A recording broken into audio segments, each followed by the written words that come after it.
বিসমিল্লাহির রহমানির রহিম। আহ, আজকে ঢাকা আইনজীবী ফোরাম কর্তৃক আয়োজিত এই 31 দফা কর্মশালা অনুষ্ঠানের সম্মানিত সভাপতি আহ, জনাব খোরশেদ আলম, মঞ্চে উপস্থিত আহ, বাংলাদেশ জাতীয়তাবাদী আইনজীবী ফোরামের সম্মানিত সভাপতি জনাব জয়নাল আবেদিন, উপস্থিত ব্যারিস্টার কায়সার, উপস্থিত আহ, প্রখ্যাত আইনজীবী প্রফেসর বুরহানুদ্দিন, উপস্থিত আহ, বাংলাদেশ জাতীয়তাবাদী দল মিডিয়া সেলের আহ্বায়ক জনাব ডক্টর পাভেল সহ আমার সামনে উপস্থিত এই হলের ভেতরে এবং ক্যামেরার মাধ্যমে আমি দেখেছি যে একটি অন্য ঘরেও আরো আইনজীবী উপস্থিত আছেন যারা শুনছেন বা দেখছেন। উপস্থিত সকল আইনজীবীবৃন্দ, আসসালামু আলাইকুম। আপনাদেরকে প্রথমে আন্তরিক ধন্যবাদ জানাই যে এই অনুষ্ঠানটিতে আহ, কথা বলার সুযোগ হওয়ার জন্য আমার মনে হয় আপনারা ডক্টর পাভেলের কাছ থেকে আমাদের 31 দফার যেই পুরো বিষয়টি, এই বিষয়টি সম্পর্কে আপনারা এর মধ্যেই সম্পূর্ণভাবে মোটামুটিভাবে শুনেছেন এবং আমাদের লক্ষ্য কি, উদ্দেশ্য কি সংক্ষিপ্তভাবে উনি তুলে ধরেছেন খুব সুন্দরভাবে। এখন এই যে 31 দফা, এই 31 দফাটির শুরু করার আগে আমরা যদি ভিন্নভাবে একটা বিষয় চিন্তা করি, সেটি হলো যে আপনারা আজকে যারা এখানে উপস্থিত আছেন, সেটি সুপ্রিম কোর্ট হোক, হাই কোর্ট হোক, ঢাকা বার হোক, অথবা বাংলাদেশের অন্য যে বারগুলো আছে সবগুলো বারের কেউ না কেউ কোনো না কোনো সদস্য আজকে এখানে উপস্থিত আছেন। একজন আইনজীবী হিসাবে যদি আপনি একটু পিছনে ফিরে তাকান, তাহলে বিগত 15-16 বছর বা 17 বছর আমরা যদি সেই 111 থেকে ধরি, তাহলে আপনি আপনার যে সেক্টরটি, এই সেক্টরে কি অবস্থা হয়েছে, কি অরাজকতা হয়েছে, কি অবিচার, কি অন্যায় হয়েছে, এটি আপনাদের প্রত্যেকের মেমোরিতে রয়ে গিয়েছে, স্মৃতিতে রয়ে গিয়েছে। এখন প্রিয় উপস্থিতিবৃন্দ, ঠিক একইভাবে যেহেতু আপনারা এমন একটি পেশায় আছেন, আপনাদেরকে আপনার পেশাগত দায়িত্বের কারণে বিভিন্ন মানুষের সাথে আপনাদেরকে মিশতে হয়, কথা বলতে হয়। আপনি একজন লয়ার, কিন্তু লয়ার হিসেবে আপনাকে পেশাগত কারণেই ব্যবসায়ীর সাথে কথা বলতে হয়। আপনাকে পেশাগত কারণে ডাক্তারের সাথে কথা বলতে হয়, ইঞ্জিনিয়ারের সাথে কথা বলতে হয়, একজন শিক্ষকের সাথে কথা বলতে হয়, একজন গৃহিণীর সাথে কথা বলতে হয়, একজন ছোট মুদির দোকানদার হোক বা একজন ছোট ব্যবসায়ী হোক বা যে কোনো পেশার বা সাংবাদিক হোক, যে কোনো পেশার মানুষের সাথে কম বেশি কথা বলতে হয় আপনার পেশাগত কারণে। এবং সবার কাছ থেকে বিগত 15 বছর বিভিন্নভাবে আপনারা বিভিন্ন নির্যাতনের কাহিনী শুনেছেন, অত্যাচারের কাহিনী শুনেছেন, ডিপ্রাইভ, যেই শব্দটি বাংলাদেশে বহুল এখন জনপ্রিয় আলোচিত, বৈষম্য যেই শব্দটি, এই বৈষম্যের শিকার হয়েছেন বহু লক্ষ কোটি মানুষ এই বাংলাদেশের। আর বাংলাদেশ জাতীয়তাবাদী দল সহ যে সকল রাজনৈতিক দল স্বৈরাচারের সময় মানুষের অধিকার আদায়ের আন্দোলনে সোচ্চার ছিল, মানুষের অধিকার, রাজনৈতিক অধিকার প্রতিষ্ঠার আন্দোলনে সোচ্চার ছিল, সেই সকল দলের নেতা বা কর্মীদের কি অবস্থা হয়েছে তার চাক্ষুষ প্রমাণ হচ্ছে না আপনারা। অর্থাৎ আপনাদের এই সেক্টর সহ, আইন সেক্টর সহ, বিচার ব্যবস্থা সহ সর্বক্ষেত্রে একটি অরাজক অবস্থা ছিল, একটি ভঙ্গুর পরিস্থিতি হয়ে গিয়েছে, হয়ে গিয়েছিল না হয়ে গিয়েছে, অর্থাৎ এখনো ক্ষেত্র বিশেষে এটা চলমান আছে। প্রিয় উপস্থিতিবৃন্দ, এখানে বক্তারা উল্লেখ করেছেন আপনাদের কাছে, আমি যতটুকু জানি আপনাদের প্রত্যেকের কাছে একটি ছোট বুকলেটও পৌঁছে গিয়েছে বোধহয় বাই নাও, এই অনুষ্ঠানের শুরুতেই। এবং সেখানে যদি আপনারা দেখেন, সেখানে একটি ডেট লেখা আছে যে কবে আমরা প্রথম এই 31 দফাটি উপস্থাপন করেছিলাম দেশের মানুষের কাছে, দেশের সামনে আমরা উপস্থাপন করেছিলাম। প্রথমে এটি 31 দফাটি 31 দফা ছিল না, এটি ছিল 27 দফা। এখানে বোরহান সাহেব খুব সুন্দরভাবে বলেছেন ওনার বক্তব্যে যে আমরা শহীদ রাষ্ট্রপতি জিয়াউর রহমান কর্তৃক ঘোষিত যে 19 দফা ছিল, সেখান থেকে আমরা নিয়েছি, যা বর্তমান সময়ের সাথে বা ভবিষ্যতের সাথে সামঞ্জস্যপূর্ণ। সময়ের সাথে কিছু কিছু জিনিস তো অবশ্যই পরিবর্তিত হয়। এরপরে আমরা ভিশন 2030 দেশনেত্রী বেগম খালেদা জিয়া যেটি উপস্থাপন করেছিলেন সেখান থেকেও নিয়েছি। আমরা প্রথমে এটিকে 27 দফা হিসাবে উপস্থাপন করেছিলাম। পরবর্তীতে আমাদের সাথে যে সকল গণতান্ত্রিক রাজনৈতিক দল ছিলেন তাদেরও মতামত নিয়েছি, তারাও কিছু কিছু মতামত নিয়েছেন। তারপরে আমরা এটিকে 31 দফায় নিয়ে আসি। 27 থেকে অন্যান্য যে সকল আমাদের সাথে রাজনৈতিক দল ছিলেন আন্দোলনে, তাদের মতামতের ভিত্তিতে, তাদেরও কিছু সাজেশন ছিল, সেটার ভিত্তিতে আমরা 31 দফায় নিয়ে আসি। এখন এই 31 দফাটি আমরা প্রায় 2.5 বছর আগে দেশের মানুষের সামনে উপস্থাপন করেছি, দেশের সামনে উপস্থাপন করেছি। যেই পয়েন্টটি দিয়ে আমি আপনাদের সামনে আমার বক্তব্য শুরু করেছি, যে প্রত্যেকটি সেক্টর কি অবস্থা হয়েছে, সেটি কম বেশি চাক্ষুষ প্রমাণ আপনারা, সেটি বিভিন্নভাবে আপনারা সে বিষয়ে ধারণা আছে আপনাদের। উপস্থিতিবৃন্দ, বাংলাদেশ জাতীয়তাবাদী দল বাংলাদেশের মানুষের সমর্থনের উপরে ভিত্তি করে এর আগে কয়েকবার রাষ্ট্র পরিচালনা করেছে। যেহেতু বাংলাদেশ জাতীয়তাবাদী দলের রাষ্ট্র পরিচালনার অভিজ্ঞতা আছে, হ্যাঁ, আমরা অতীতে রাষ্ট্র পরিচালনা করেছি, হতে পারে ক্ষেত্র বিশেষে আমাদের কিছু কিছু ভুল হয়েছে, আমরা যেভাবে অনেক জিনিস করতে চেয়েছি হয়তো পারিনি বিভিন্ন সীমাবদ্ধতার কারণে, কিন্তু আমাদের একটি অভিজ্ঞতা আছে, এই দলের অভিজ্ঞতা আছে, এই দলে অভিজ্ঞতা সম্পন্ন মানুষ আছেন যারা রাষ্ট্র পরিচালনার দায়িত্বে ছিলেন। আমরা এই সব কিছুর আলোকে বিবেচনা করে, আলোচনা করে 31 দফাটি আমরা উপস্থাপন করেছি। আমরা দেখেছি যে স্বৈরাচারের সময়, বিশেষ করে এটির প্রক্রিয়াটি শুরু হয়েছিল 111 গভর্নমেন্টের সময় থেকে, এবং পরবর্তীতে যে পলাতক স্বৈরাচার তাদের সময় এটি কন্টিনিউ করেছে। আমরা অর্থনীতির কথা বলি, আমরা কৃষির কথা বলি, আমরা শিল্পের কথা বলি, আমরা শিক্ষার কথা বলি, আমরা স্বাস্থ্যের কথা বলি, বিচার ব্যবস্থা তো অবশ্যই আছে, আমরা প্রশাসনের কথা বলি, সেটি সিভিল প্রশাসন হতে পারে, সেটি পুলিশ প্রশাসন হতে পারে, সেটি মিলিটারি প্রশাসন হতে পারে। আমরা যেই সেক্টরের কথা বলি না, কম বেশি প্রত্যেকটি সেক্টরকে ধ্বংস করে ফেলা হয়েছিল, ধ্বংসের দ্বার প্রান্তে নিয়ে যাওয়া হয়েছিল। কেন নিয়ে যাওয়া হয়েছিল, কিভাবে নিয়ে যাওয়া হয়েছিল, এগুলো লম্বা স্টোরি, সেগুলোতে যাওয়ার প্রয়োজন নেই। যেই কথাটি আমি আপনাদের সামনে বলছিলাম, যে বাংলাদেশ জাতীয়তাবাদী দল যেহেতু রাষ্ট্র পরিচালনার একটি অভিজ্ঞতা এই দলের আছে, এই দলে সেই সকল ব্যক্তি আছেন যারা রাষ্ট্র পরিচালনা করেছেন, সকলে মিলে সিদ্ধান্ত নিয়েছেন, দেখেছেন অভিজ্ঞতার আলোকে। আমরা দেখেছি যে আমরা যদি কতগুলো এখন পলিসি সিদ্ধান্ত গ্রহণ না করি, তাহলে এই দেশকে ধ্বংস থেকে রক্ষা করা সম্ভব নয়।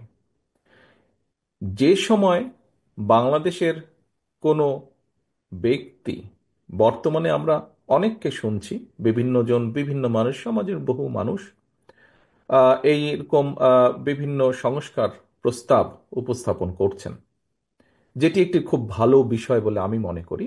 প্রত্যেকটি মানুষেরই চিন্তা ভাবনা আছে, বক্তব্য আছে, বিভিন্ন বিষয় সম্পর্কে ধারণা আছে, জ্ঞান আছে। প্রত্যেকেই তাদের তাদের আইডিয়াটি শেয়ার করতে পারেন, উপস্থাপন করতে পারেন, দিস ইজ ভেরি ওয়েলকামিং। কিন্তু যে সময় কেউ সাহস করেনি স্বৈরাচারের মুখের উপরে দাঁড়িয়ে, স্বৈরাচারের চোখে চোখ রেখে বলতে যে এই এই বিষয় সংস্কার করা প্রয়োজন, এই বিষয় দেশ ধ্বংসের দ্বার প্রান্তে, ঠিক সেই সময় বাংলাদেশ জাতীয়তাবাদী দল, তার সাথে যে সকল রাজনৈতিক দল আন্দোলনে আমরা রাজপথে ছিলাম, সকল দল মিলিতভাবে আমরা 31 দফা উপস্থাপন করেছি। আজকের অনেক ব্যক্তিবর্গই সেদিন সংস্কারের স্বর ধারে কাছে ওনারা ছিলেন না, কিন্তু সেদিন বিএনপি সহ বিএনপির সাথে সমমনা মানুষগুলো, সমমনা দলগুলো আমরা 31 দফা উপস্থাপন করেছিলাম। এখন যে কথাটি একটু আগে আপনাদের সামনে বলেছি, যে 31 দফার ভিতরে কি কি আছে, বা 31 দফা কেন, কোন লক্ষ্যে। প্রিয় সহকর্মীবৃন্দ, অভিজ্ঞতা তো অবশ্যই আছে, এবং অভিজ্ঞতার সাথে সাথে বাংলাদেশ জাতীয়তাবাদী দল, এটির লক্ষ্য এবং উদ্দেশ্য কি। আমরা একটি রাজনৈতিক দল, আমাদের রাজনৈতিক কর্ম পরিকল্পনা, প্ল্যানিং এসব থাকবে।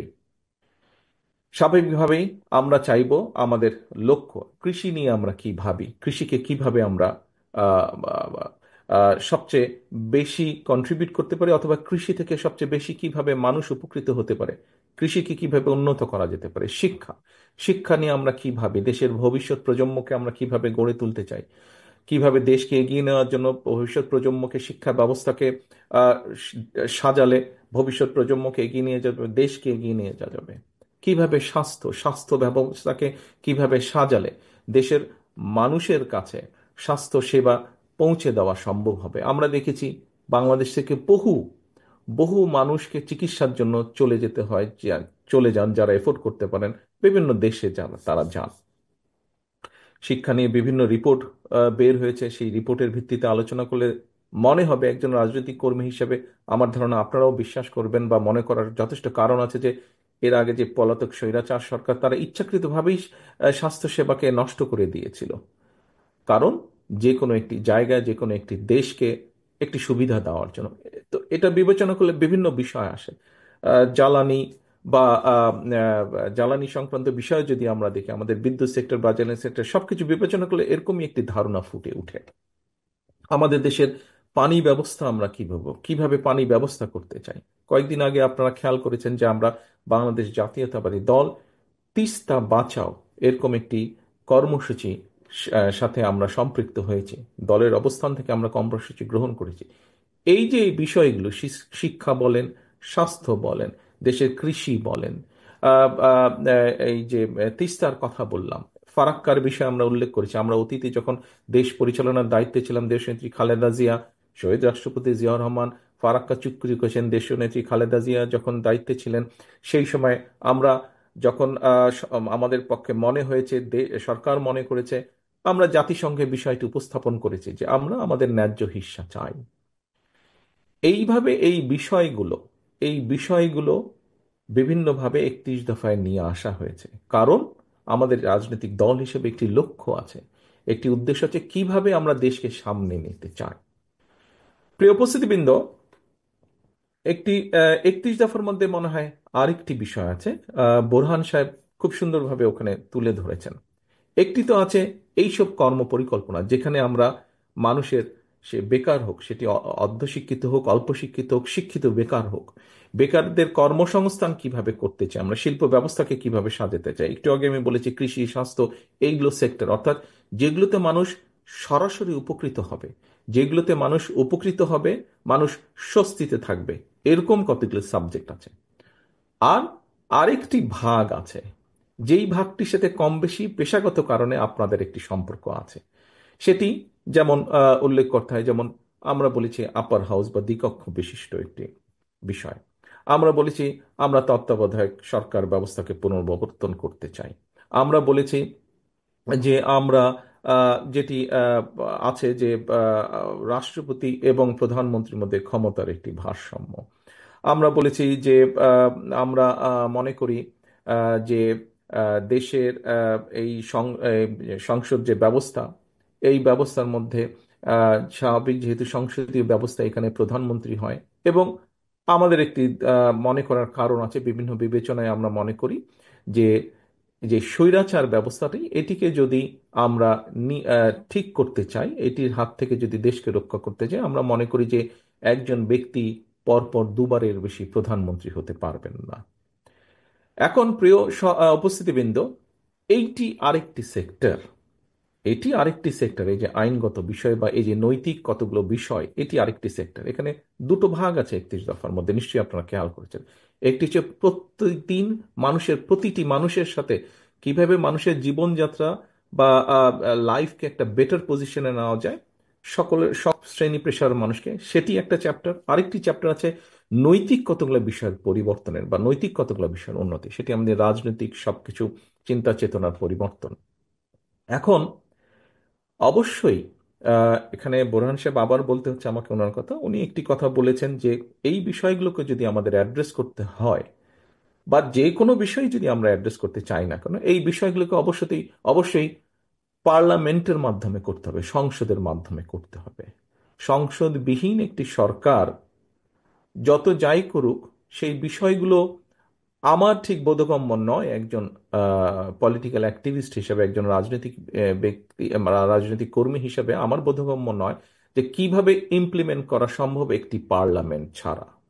কারণ যারা সংস্কারের কথা বলছেন, আমার ধারণা নিশ্চয়ই ওনারাও এতটুকু বুঝতে সক্ষম যে যাই করি না কেন, কারণ অতীতে দেখা গিয়েছে যে অনেকে এরকম অনেক সংস্কারের কথা বলেছে, কিন্তু যখন পার্লামেন্ট বসেছে, আমরা 111-এর সময় দেখেছি তারাও অনেক বড় বড় সুন্দর সুন্দর কথা বলেছিল, অনেকগুলো সংস্কার প্রস্তাব কি কি সব করেছিল।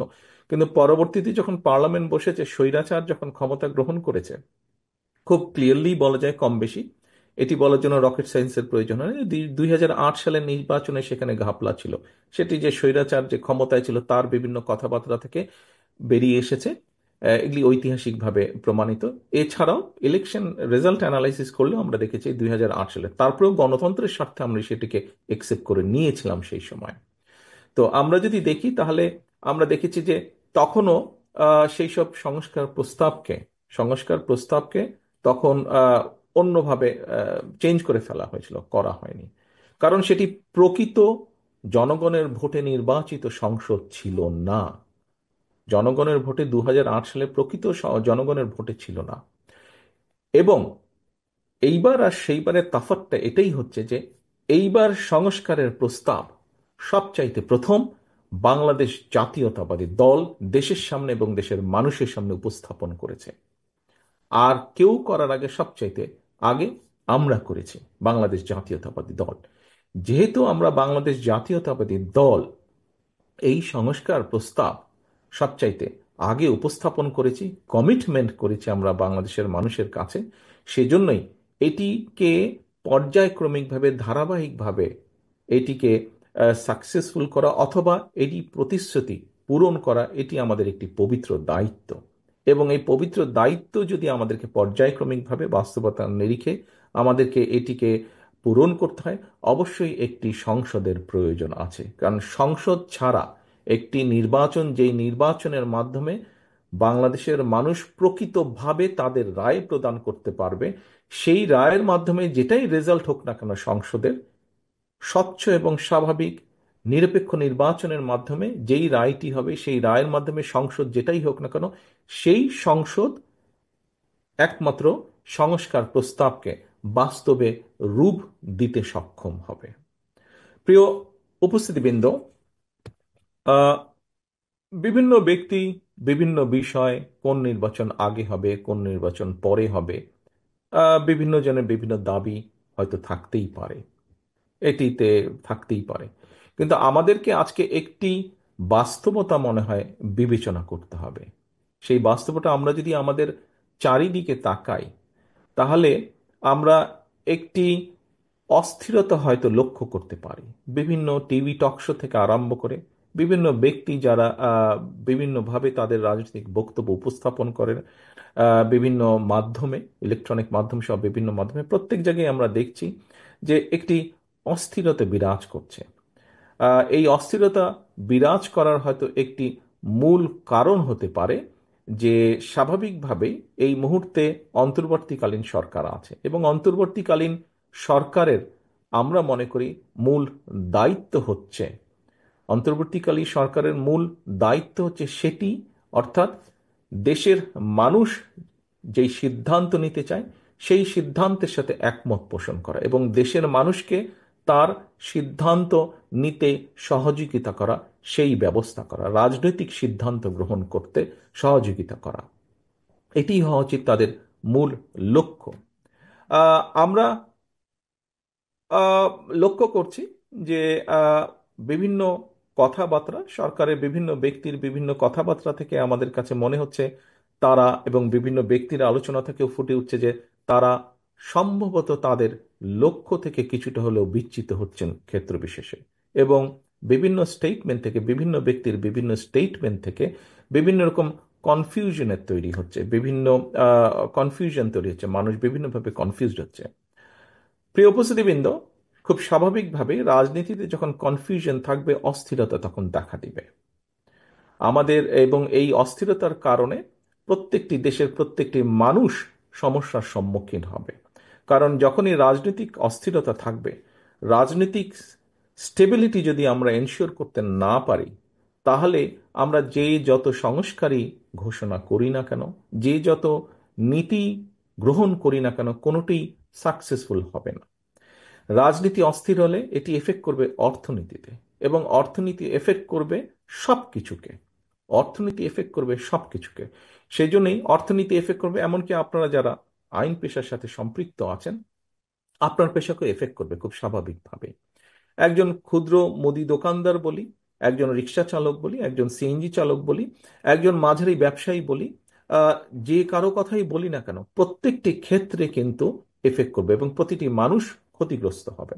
সেই জন্য আমাদের মূল লক্ষ্য হওয়া উচিত, অন্তর্বর্তীকালীন সরকার সহ প্রতিটি মানুষের আমাদের মূল লক্ষ্য হওয়া উচিত অবশ্যই দেশকে আগামী দিনে একটি যত দ্রুত সম্ভব একটি স্টেবল স্থিতি অবস্থার কাছে নিয়ে আসা। আমরা যখন একটি স্থিতি অবস্থার মধ্যে নিয়ে আসব, সারা পৃথিবীতে যেটি গ্রহণযোগ্য বিষয়, যে রাজনৈতিক অস্থিরতা বলুন বা রাজনৈতিক আলোচনা বলুন, রাজনৈতিক তর্ক বিতর্ক বলুন, সেটিকে সংসদের মধ্যে নিয়ে আসা। সংসদই হচ্ছে সবচেয়ে বড় জায়গা, সবচেয়ে মূল জায়গা, যেখানে রাজনৈতিক বিষয়ে আলোচনা, সিদ্ধান্ত যাই হোক না কেন সেটি সংসদের মধ্যে হয়ে থাকে। আমরা যদি সংসদকে কার্যকর করতে যত দেরি করব, এই অস্থিরতা, এই তর্ক বিতর্ক সবকিছু তখন সংসদের বাইরে চারিদিকে ছড়াতে থাকবে। এবং সংসদের বাইরে যত বেশি এটি ছড়াবে, তত সব জায়গায় বিভিন্নভাবে অর্থনীতি থেকে শুরু করে সামাজিক অবস্থান থেকে শুরু করে সকল জায়গায় একটি অস্থিরতা দেখা দিবে, যা সামগ্রিকভাবে দেশকে ক্ষতিগ্রস্ত করবে। কাজেই প্রিয় উপস্থিতিবৃন্দ, আপনারা এখানে আছেন, আপনাদের নামের সাথে একটি লার্নের শব্দ সবসময় ব্যবহার করা হয় এবং এই কথাটি কম বেশি আমরা সবাই বিশ্বাস করি, এটির যথার্থতা আছে। সেজন্যই আজকে এখানে যেই উপস্থিতিবৃন্দ আপনারা উপস্থিত আছেন, আপনারা আহ, আমি মনে করি সমাজের একটা দর্পণ হিসাবে আপনাদেরকে আমরা বিবেচনা করতে চাই এবং সেই জন্যই আপনাদের এখানে বিশাল একটি ভূমিকা আছে। এখানে আপনারা এই পেশার সাথে যারা জড়িত আছেন, আপনাদের একটি বিশাল ভূমিকা আছে। কি সেই বিশাল ভূমিকা? সেই বিশাল ভূমিকাটা হচ্ছে যে এই যে আমি যেভাবে আপনাদের সামনে উপস্থাপন করার চেষ্টা করেছি যে দেশে একটি স্থিতি অবস্থা প্রয়োজন আমাদের। স্বৈরাচার দেশকে যে অবস্থায় রেখে গিয়েছে, পলাতক স্বৈরাচার, দেশে অবশ্যই দ্রুত একটি স্থিতি অবস্থার প্রয়োজন। প্রিয় উপস্থিতিবৃন্দ, একটি কথা, আমি জানি না এই কথাটি কে কিভাবে গ্রহণ করবেন, তবে একটি কথা আমি মনে করি। দেখুন, তালি পাওয়া কথা বলা খুব সহজ ব্যাপার, কিন্তু ক্ল্যাপিং পাওয়ার জন্য এরকম রাজনীতির চটকদার এরকম অনেক কথা থাকে, কথা যেগুলো আমরা বলতে পারি, বাট বাস্তবতা বা বাস্তব কিন্তু অনেক ভিন্ন, অনেক রূঢ়। বাস্তবে আমাদেরকে অনেক বিষয়ে ডিল করতে হয়। আমাদেরকে বলতে আমরা বোঝাচ্ছি সকলকে আমাদেরকে মেনে চলতে হয়, বুঝে চলতে হয়। সেজন্য আমি বলছি যে আজকে যেই কথাগুলো আমি বলার চেষ্টা করেছি, আপনাদের সামনে বলতে চাইছি আপনাদের সামনে, সেটি হচ্ছে যে আমরা যত দ্রুত দেশে একটি স্থিতি অবস্থা, মানে এইটি আগে করব না ওটি আগে করব, ওটি আগে করব না এটি আগে করব, এই তর্ক বিতর্ক যদি চলতে থাকে, আহ, তাহলে সামগ্রিকভাবে জাতি কিন্তু ক্ষতিগ্রস্ত হবে আরো বেশি। দেশ তো ক্ষতিগ্রস্ত হবেই এবং বিভিন্ন সমস্যা দেখা দিবে। সেজন্যই আমরা মনে করি, বিএনপির অবস্থান থেকে আমরা মনে করি, আহ, রাজনৈতিক দল হিসেবে আমরা মনে করি, একজন রাজনৈতিক কর্মী হিসেবে আমি মনে করি, দেশে যত দ্রুত সম্ভব একটি স্থিতি অবস্থা আনা সম্ভব, তত দ্রুত দেশকে ধ্বংসের কিনারা থেকে ধীরে ধীরে বের করে নিয়ে আসা সম্ভব, সরিয়ে নিয়ে আসা সম্ভব। অনেকেই বলে থাকেন, কোনো কোনো ব্যক্তি, আমি শুনেছি, অনেকের না বলেও কোনো কোনো ব্যক্তি বলার চেষ্টা করেন বা বলে থাকেন যে নির্বাচন হলেই কি সব সমস্যার সমাধান হয়ে যাবে? নির্বাচন হলেই যে সব সমস্যার সমাধান হয়ে যাবে, সে কথাটি এইভাবে না বলে আমরা চিন্তা করতে পারি, নির্বাচন হলে যেহেতু একটি স্থিতি অবস্থা আসবে এবং ধীরে ধীরে রিফর্ম কাজগুলো শুরু হবে, সমস্যাগুলোর আহ, প্রকটতা, তীব্রতা ধীরে ধীরে কমা শুরু করবে এবং নির্বাচন হলে সমস্যাগুলোর সমাধান কিভাবে করা যায়, এটি দায়িত্বপ্রাপ্ত হবেন বিভিন্ন মানুষ। যখন দায়িত্বপ্রাপ্ত হবেন, স্বাভাবিকভাবেই তারা বসবেন, তারা আলোচনা করবেন, তারা কাজ করবেন। একদিনে কোনো কিছুই হবে না, বাট হওয়া পসিবিলিটি শুরু হবে, হওয়ার সম্ভাবনা শুরু হবে। কাজেই প্রিয় উপস্থিতিবৃন্দ, আজকে আমরা এখানে 31 দফার কর্মশালায় অনুষ্ঠানে যোগদান করেছি। এই 31 দফার লক্ষ্য উদ্দেশ্যই ছিল দেশ এবং দেশের মানুষ, কিভাবে দেশের মানুষের অবস্থার উন্নতি ঘটানো যায়, কিভাবে দেশের উন্নতি ঘটানো যায়। এই 31 দফা বাস্তবায়নের সুযোগ যদি বাংলাদেশ জাতীয়তাবাদী দল আগামী দিনে বাংলাদেশের মানুষের সমর্থনে সরকার গঠনে সক্ষম হয়, তাহলে এই 31 দফা আমরা পূরণে আমরা যথাসাধ্য আমাদের অবশ্যই চেষ্টা থাকবে। কিন্তু কিন্তু 31 দফাকে যদি আমাদের বাস্তবায়ন করতে হয়, তাহলে আমি ব্যক্তিগতভাবে বিশ্বাস করি 31 দফা বাস্তবায়ন করতে হলে 31 দফা আপনারা যদি খুব ভালো করে দেখেন, আহ, আমরা আমাদের অবস্থান থেকে 31 দফা দিয়েছি। অন্তর্বর্তীকালীন সরকার বেশ কয়েকটি 6টি বোধহয় কমিশন গঠন করেছেন, তারাও বিভিন্ন বিষয়ে সুপারিশ দিয়েছেন। আপনারা যদি মিলিয়ে দেখেন দেখবেন খুব একটা বেশি তফাৎ নেই 31 দফার সাথে, খুব একটা বেশি ডিফারেন্স নেই। কিছু কিছু থাকতেই পারে, না থাকার কোনো কারণ নাই। তাদের কিছু কিছু বিষয় মনে হয়েছে ওনারা দিয়েছেন, এটা দিতেই পারেন ওনারা, কিন্তু মূল বা বেসিক বিষয়গুলোর মধ্যে কোনো তেমন কোনো পার্থক্য নেই। তাই যদি হয়ে থাকে তাহলে অবশ্যই আমরা মনে করি, এবং একই সাথে আপনারা প্রথমেই যেই কথাটি বলেছি, বোরহান সাহেব ওনার বক্তব্যে বলেছেন যে 31 দফা শুধু বিএনপির না, বিএনপির সাথে আমরা আরো কতগুলো রাজনৈতিক দল, যেই দলগুলোর সাথে আমাদের রাজনৈতিক আদর্শেরও ভিন্নতা আছে, কিন্তু সেই দলের নেতৃবৃন্দও কিন্তু আলোচনা পর্যালোচনা করে, আমরা তাদের সাথে আলোচনা করে আমরা সকলে মিলে দিয়েছি। কাজেই 31 দফা এই বাংলাদেশের একটি বৃহৎ জনগোষ্ঠীর মতামতের রিফ্লেকশন, বৃহৎ জনগোষ্ঠীর মতামতের রিফ্লেকশন। শুধু বিএনপি না, বিএনপির সাথে আরো অনেকগুলো দল আছেন যারা তাদের মতামত দিয়েছেন, এবং তারাও বাংলাদেশের বহু মানুষকে রিপ্রেজেন্ট করেন, বিএনপি যেমন করে তারাও করেন। কাজে একটি বৃহৎ জনগোষ্ঠীর রিপ্রেজেন্টেশন হচ্ছে বা রিফ্লেকশন, বৃহৎ জনগোষ্ঠীর মতামতের রিফ্লেকশন হচ্ছে এই 31 দফা। কাজে এখানে খুব অন্য কারোর সাথে বা বর্তমানে যারা দিচ্ছেন তাদের সাথে খুব তফাৎ হওয়ার কোনো কারণ নেই। 31 দফা পূরণ করতে হলে শুধু আমরা ইনশাল্লাহ জনগণের সমর্থনে সরকার গঠনে সক্ষম হলে আমরা 31 দফা পূরণে প্রতিটি দল, প্রতিটি মানুষের আমাদের সহযোগিতা কাম্য। প্রতিটি দল, প্রতিটি মানুষের সহযোগিতা কাম্য আমাদের। আমরা একা পারবো না, যেহেতু দেশ গঠন একক কোনো কাজ নয়। দেশ গঠন, দেশকে রাষ্ট্র পুনর্গঠন, রাষ্ট্রের কাঠামোকে পুনর্গঠন করতে হলে একক সরকারের পক্ষে সম্ভব নয়। এটি দরকার সকল মানুষের সমষ্টিগত প্রচেষ্টার মাধ্যমে। প্রিয় উপস্থিতিবৃন্দ, আহ, আমি দৃঢ়ভাবে বিশ্বাস করি যে আজকে আপনাদের সামনে 31 দফা খুব সুন্দরভাবে আরো অনেক বিস্তারিতভাবে ডক্টর পাভেল আপনাদের সামনে উপস্থাপন করেছেন। আপনাদের হয়তো কারো কারো মনে কোনো কোনো প্রশ্ন ছিল, আমার মনে হয় এই প্রশ্নের পুরোটা না হলেও অনেকটার উত্তর আপনারা খুঁজে পেয়েছেন। আপনাদের সকলের কাছে আমার একটি একান্ত অনুরোধ থাকবে, আপনারা যেই ছোট ছোট বইটি নিয়েছেন এটি যদি আপনারা দয়া করে কষ্ট করে যদি একটু রিপ্রিন্ট করে নেন, অথবা বিএনপি কেন্দ্রীয় কার্যালয়ে পাবেন, আইনজীবী বাংলাদেশ জাতীয়তাবাদী আইনজীবী ফোরামের মাধ্যমে আমরা কিছু কিছু আপনাদেরকে সরবরাহ করতে সক্ষম হব। আপনারা যতটুকু সম্ভব, এখানে যেহেতু জাতীয়তাবাদী আইনজীবী ফোরামেরই অধিকাংশ সদস্য উপস্থিত আছেন, আপনাদের সকলের কাছে অনুরোধ থাকবে যতটুকু আপনাদের কাছে যেভাবে সম্ভব, যখন মনে করবেন আপনার ক্লায়েন্ট যারা আসবে দয়া করে তাদের সামনে খুব সংক্ষেপে হলে 31 দফার বিষয়টি তুলে ধরবেন।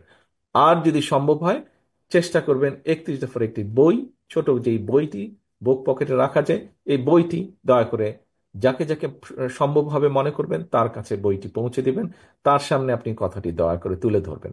আমি একটু আগে যে কথাটি বললাম, যে কোনো, দেখুন, আহ, একটি বিল্ডিং, 5 তলা একটি বিল্ডিং গড়ে তুলতে হয়তো 100-150-200 শ্রমিক অক্লান্ত পরিশ্রমের মাধ্যমে গড়ে তুলতে সক্ষম হন, কিন্তু বিল্ডিংটি যদি ভেঙে ফেলতে হয় আমার মনে হয় 1-2জন শ্রমিকের পক্ষেই সম্ভব পুরো বিল্ডিংটি ভেঙে ফেলা।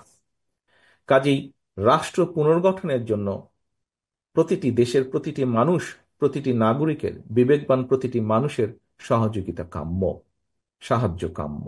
সকলের মিলিত প্রচেষ্টার মাধ্যমেই আমরা একটি সুন্দর, আমাদের প্রত্যাশিত একটি বাংলাদেশ ইনশাল্লাহ গড়ে তুলতে সক্ষম হব। সকলকে আন্তরিকভাবে ধন্যবাদ। আল্লাহ হাফেজ। বাংলাদেশ জিন্দাবাদ। বাংলাদেশ জাতীয়তাবাদী দল জিন্দাবাদ।